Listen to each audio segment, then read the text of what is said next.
супер натуральный способ от кашля. Безусловно, это самый эффективный и простой натуральный рецепт от кашля. Почему-то в современном мире люди забыли про этот рецепт, хотя он самый древний, и сейчас все бегают за лекарством.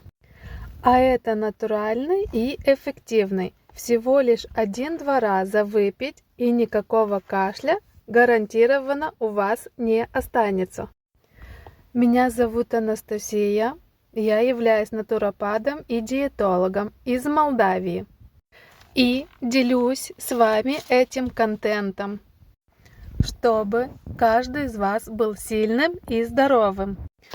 Поэтому не забудьте поставить лайк и подписаться на меня.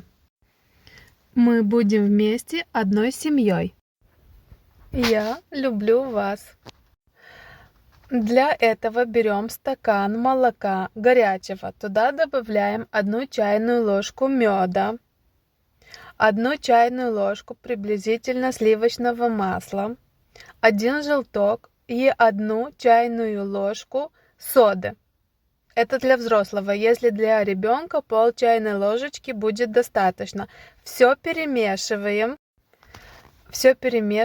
и пьем 1 такой стакан на ночь. 2 такой стакан пьем утром натощак перед едой за полчаса.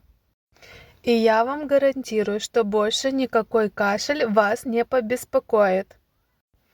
Сохраняйте это видео. Делитесь с друзьями этим видео, особенно те, которые сейчас в зимний период болеют. Если вам понравилось это видео, и чтобы я продолжала в этом же духе, напишите в комментариях слово «Продолжай», и мы будем вместе одной большой семьей. Люблю, целую.